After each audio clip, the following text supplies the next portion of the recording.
Il était à l'époque déjà prévisible que la France lancerait une candidature perdante des Jeux d'hiver pour pouvoir une nouvelle fois présenter la candidature de Paris dans des conditions optimales, ce qui est donc chose faite aujourd'hui. C'est d'ailleurs dans le livre qu'ils ont tiré de leur aventure en 2009, préfacé par Claude Guéant, Jean-Claude Killy et Guy Dru, que Jean-Marc Passeron et Sylviane Gonon évoquent le fait que Paris aura probablement ses Jeux en 2024. On savait que cette candidature était condamnée d'avance, comme celle de la France pour les Jeux d'hiver, puisque évidemment, après les échecs successifs de Paris, et d'ailleurs on l'a écrit dans le livre qu'on a édité à la suite de cette aventure, on savait très bien que la France voulait de nouveau retourner en candidature sur des Jeux d'été. N'oublions pas que le sport français, et notamment le CNOSF, est essentiellement représenté par des fédérations de sport d'été. Les sports d'hiver ne représentent que, je crois, 2 sur 40 représentants. Donc l'objectif de la France au niveau sportif, au niveau du comité olympique, c'était effectivement de repartir sur une candidature de Paris pour 2024.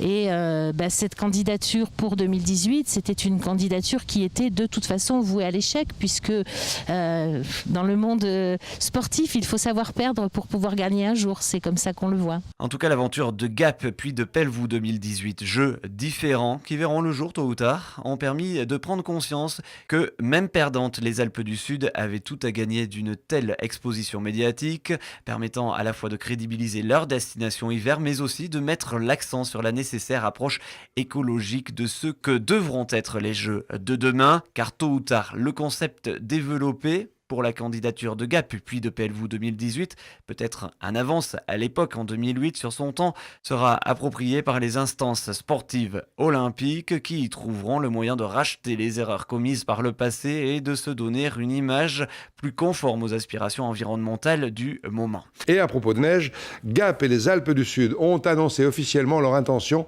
d'organiser, avec des stations italiennes d'ailleurs, les Jeux Olympiques d'hiver de 2018, candidature basée sur un thème, la défense de l'environnement. Sur place, Jean-Pierre Ferret-Tamizier et Christophe Gascard.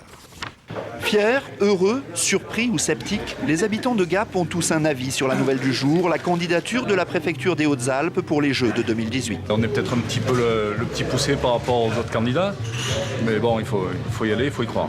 Et surtout, il faudrait que ça nous apporte un peu de désenclavement, l'autoroute. Ça serait pas mal, bien entendu, mais enfin, j'ai peur qu'après, que les gens du département mettent la main à la poche pendant des années et des années. Mais les 45 000 Gapençais ne sont pas seuls en course, car c'est tout un département, toute une région qui est concernée.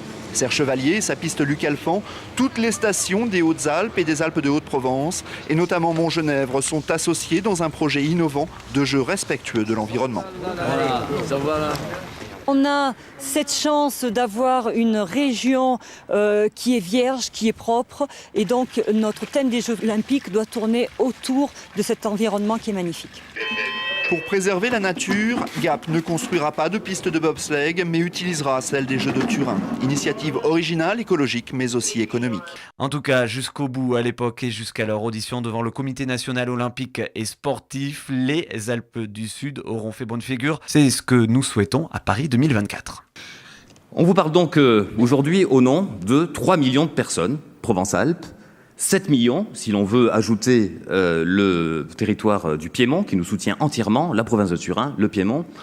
880 000 licenciés, disais-je tout à l'heure, de sport, 16 globes de cristal, vous connaissez les noms, on y reviendra également, 1320 bénévoles déjà prêts, c'est l'un des mérites d'avoir commencé comme d'autres tôt le processus de candidature, il y a des forces qui sont déjà prêtes et qui organisent d'ailleurs déjà des choses avec nous. On parle bien de la candidature des Alpes du Sud autour de 4 départements, le 04, les Alpes d'Haute-Provence, les Hautes-Alpes, les Bouches-du-Rhône et le Vaucluse. Et puis enfin, un club partenaire qui est lancé lui aussi depuis bien longtemps et qui a participé beaucoup de l'émergence de ce dossier, déjà 328 entreprises qui sont membres de ce club. Avant toute chose, peut-être un chiffre. Lorsque vous entendrez la question, vous direz peut-être, finalement c'est évident que les Français répondent ça, encore fallait-il le vérifier. On s'est tourné vers les Français, on leur a dit, mais finalement, que souhaitez-vous? Quelle candidature vous paraîtrait la plus symbolique de ce que doit faire la France pour cette affaire de candidature aux Jeux Olympiques d'hiver de 2018? Eh bien, 81% des Français ont dit qu'ils préféraient un village de montagne pour symboliser, incarner la candidature aux Jeux Olympiques d'hiver de 2018, plutôt qu'une grande ville. C'est IFOP qui a fait ce sondage au mois de décembre dernier. Vous avez évidemment toutes les modalités dans le dossier qui vous a été remis. Alors on a répondu à cette attente, on a cherché un village symbolique qui dise vraiment ce que l'on veut faire.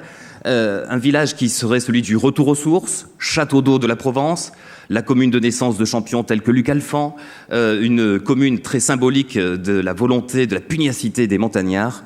Cette commune, c'est Pelvoux-les-Écrins, au pied de la barre des Écrins, 1250 mètres. Autour de ce village symbolique, de cette commune symbolique, un territoire, le territoire des Alpes du Sud.